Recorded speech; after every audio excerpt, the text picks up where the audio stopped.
Guy, it's Dennis Berger. And what I'd like to talk to you about today is all of the changes that I've made to my Control4 system since I originally had it installed last year.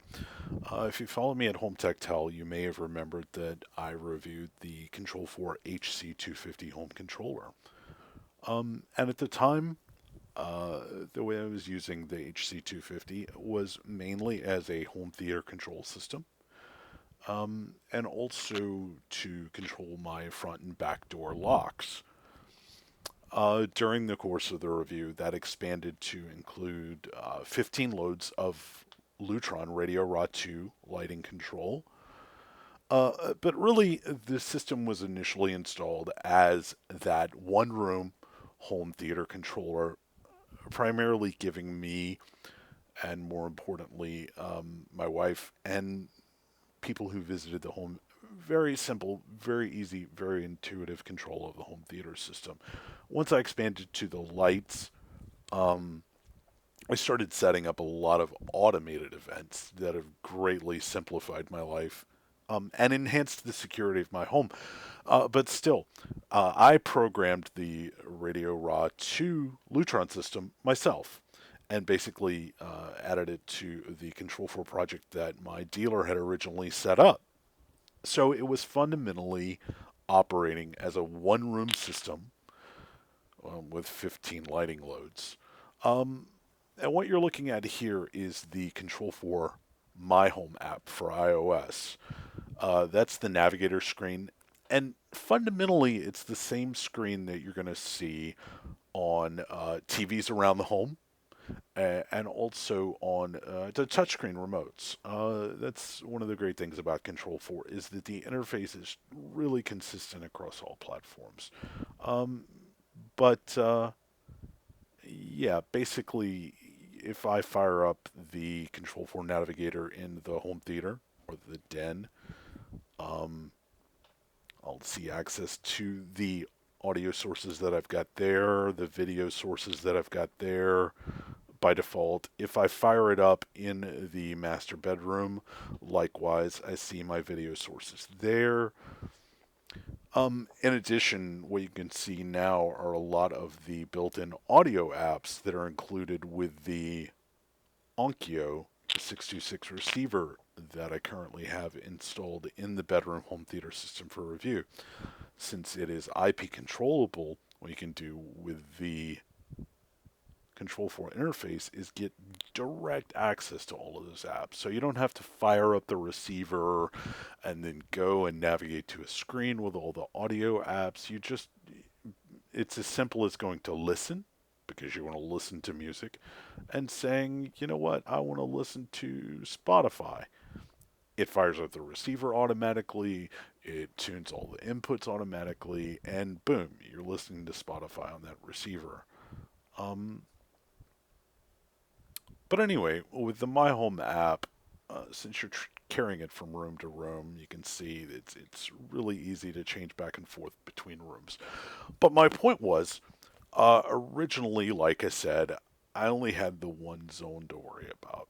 So if I were in the bedroom and I wanted to control the back porch light, no matter what light I wanted to control, when I hit the lights, basically I came up with a list like this, which is literally every light in the home. It's handy in one way that it's fewer button presses, but you have to dig through a long list of lights. So anyway, recently I added the second zone at my wife's request, just because our previous control system, after about 4 months, started locking up on a weekly and sometimes more often than weekly basis. And plus, once she and I both got used to the Control4 SR250 remote control, the remote controls for the other system just weren't as great as I originally thought. But adding the second zone to the system, adding that second HC-250 did mean that I had to at least split my home up into two zones within the Control4 system. So what I did was I created three zones. I've got my original den zone, and as you can see, that's really just lights that are either in the den, like the den dimmer, or the kitchen dimmer, which is my kitchen and den are essentially the same room. There's a counter separating them, and then the hallway. And the reason the hallway is in there is that I have a macro setup to where when I press watch and press Blu-ray, it automatically dens my den dimmer to a certain intensity. It makes sure to turn off the hallway light if it's on, and it turns off the kitchen light when it's on. That's why those two lights are in the den zone. The main zone are the lights that I really don't interact with as much. They're the outside lights, they're the foyer light.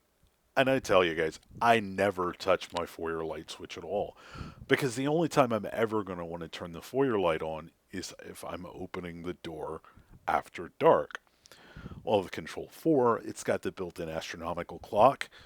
If I unlock the front door after dark, the foyer light turns on. It stays on for 2 minutes and then it turns off. So these are the main zone lights are, like I said, outdoor lights, lights that I don't interact with as much, and that it really allows me to keep the lighting in my specific zones, the rooms that I spend the most time in when I'm not working. Um, Pretty simple. I dig that. Um, what I what I really love about the Control 4 lighting implementation, in addition to the fact that you can now create your own scenes from your touchscreen or from your controller on your computer, from the My Home app on your control on your computer. So you don't need a dealer anymore to create your own lighting scenes. And you don't even need the Control 4 My Home software, which is separate from the Control 4 Composer Pro software. Composer Pro is what your dealer or anyone who's been through dealer training like myself uses to install your devices, to make all the connections, everything like that. You, the consumer, can download Composer Home and create your own wake up schedules, create your own automated events and things like that. But in terms of lighting, you don't even need that anymore. But getting back to the point, in terms of control, I really dig the fact that you've got two ways to approach operating lights in a zone that you're not in. If I'm in the master bedroom and I want to do that porch light, I can either go all rooms and literally see every light in the home, right? Or I can just switch to the main zone and I have fewer lights to dig through. And oh, there's the porch light. It's really simple. I dig that. And it's indicative of just how intuitive the Control 4 interface is as a whole.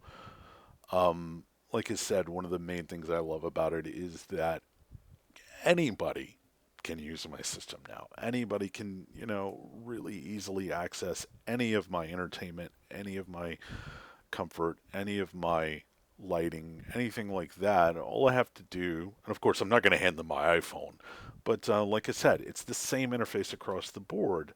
So if they're in the den, I can either hand them the remote, they press the 4 button, this is what they're seeing. If they want to listen to something, they press listen. If they want to watch something, they press watch.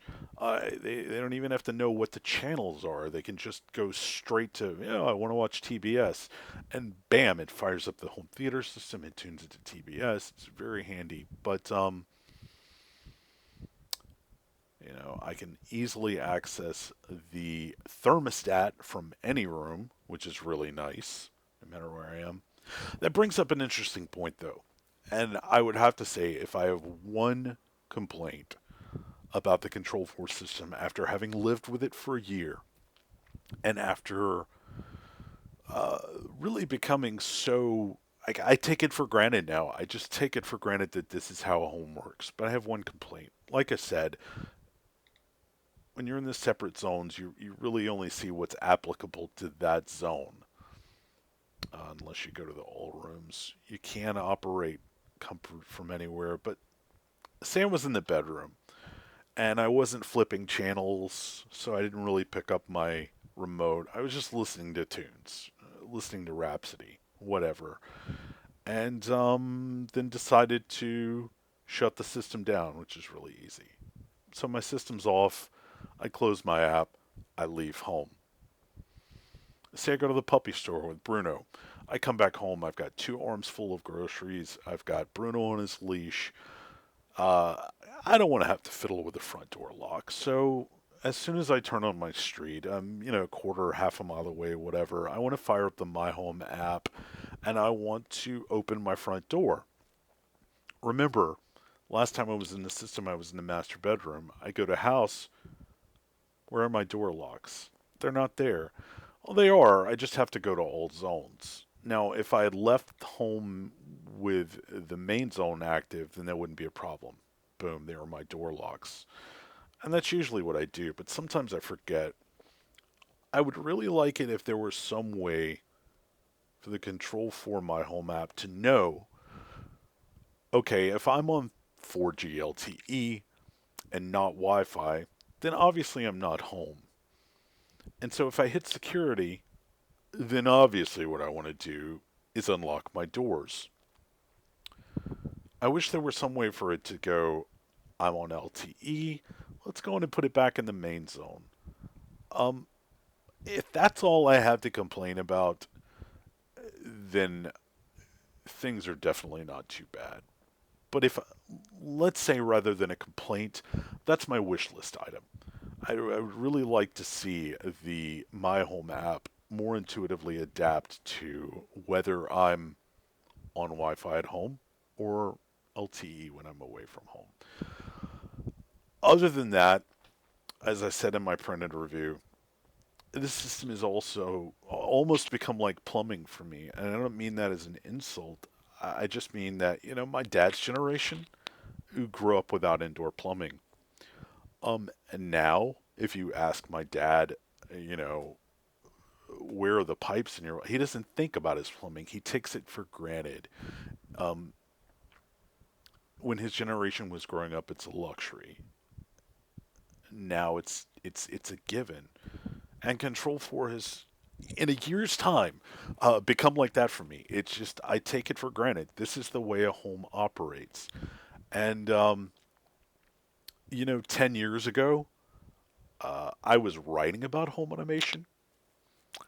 Never would I've imagined that I would be able to afford it. When I was writing about automated homes, I was writing about 16, 17, $20 million homes with home automation systems that cost 200, 300, $500,000. Um, and I sat down the other day to think, okay, now with all of this lighting control, all of this AV control, control of the locks in my home, if you factored in the programming, which I did most of, but if you factored in going to a custom installer and paying for that, how much would it be?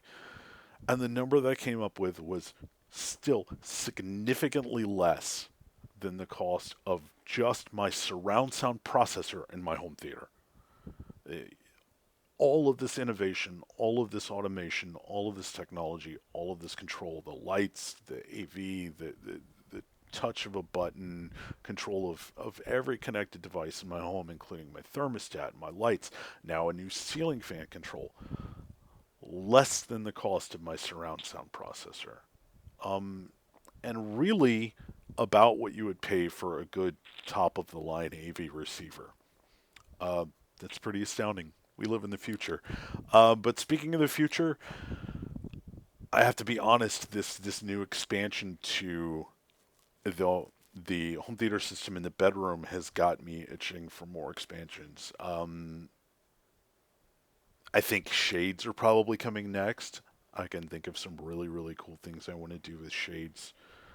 Um, once you start controlling things with Control 4, or I should say, once you stop having to control things, once Control 4 is in control of things in your home, you start to notice the things that it doesn't control. Um, the great thing about the system, though, really expandable. Adding a second entire control zone, moving lights to different zones, all of the programming, all of the wiring and everything took me about an hour and a half. So you can think, a professional who's doing this every day would have probably been in and out a lot quicker than that. So, yeah, it's kind of amazing how affordable it is these days. But anyway, that's sort of the overview of what I've done to my system since the last time I wrote a major update to it. Um, and I'll keep you guys informed about what changes I make next. Thanks for listening. Thanks for watching, and you can check out more of what I write about Control 4 at hdliving.com and at hometechtel.com. Thanks.